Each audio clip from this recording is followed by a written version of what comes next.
In case you haven't been following the uproar over the flu outbreak, you've missed the fact that health authorities admit this year's flu vaccine is only 10% effective. But of course, they urge you to take the vaccine anyway. Why is this year's vaccine ineffective? Because it's made using chicken eggs, and researchers have discovered that the flu virus which is placed in the vaccine mutates in chicken eggs. Therefore, by the time a person takes the flu shot, he's not being protected against this year's seasonal flu virus. He's being protected against a mutated virus that isn't causing the flu this year. This is the conventional explanation. If you think it's the whole story, I have condos for sale on the moon. You see, vaccines have been made using chicken eggs not just this year but for the past 70 years. Oops. That would mean the flu vaccine has been ineffective for decades. Healthline.com, the majority of flu vaccines are grown in chicken eggs, a method of vaccine development that's been used for 70 years. But wait, there's more, much more. I'll break it down into several scandals. Scandal 1,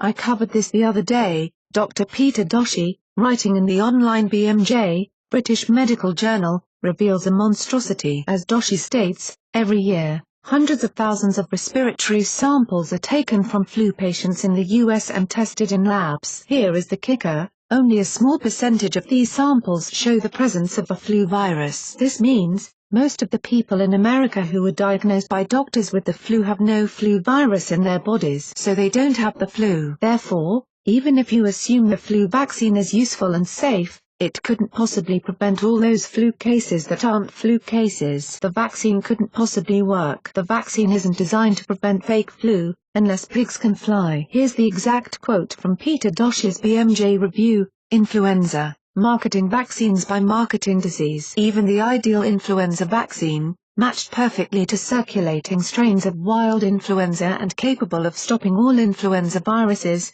can only deal with a small part of the flu problem because most flu appears to have nothing to do with influenza. Every year, hundreds of thousands of respiratory specimens are tested across the U.S. Of those tested, on average 16% are found to be influenza positive. It's no wonder so many people feel that flu shots don't work. For most flus, they can't, because most diagnosed cases of the flu aren't the flu. So even if you're a true believer in mainstream vaccine theory, you're on the short end of the stick here. They're conning your socks off. The basic flu symptoms: cough, fever, chills, sore throat, muscle aches, weakness can be caused by a variety of factors that have nothing to do with the flu virus. Scandal 2. In December of 2005, the British Medical Journal, online, published another shocking Peter Doshi report, which created tremors through the halls of the Centers for Disease Control, CDC, where the experts used to tell the press that 36,000 people in the U.S. die every year from the flu. Here is a quote from Doshi's report: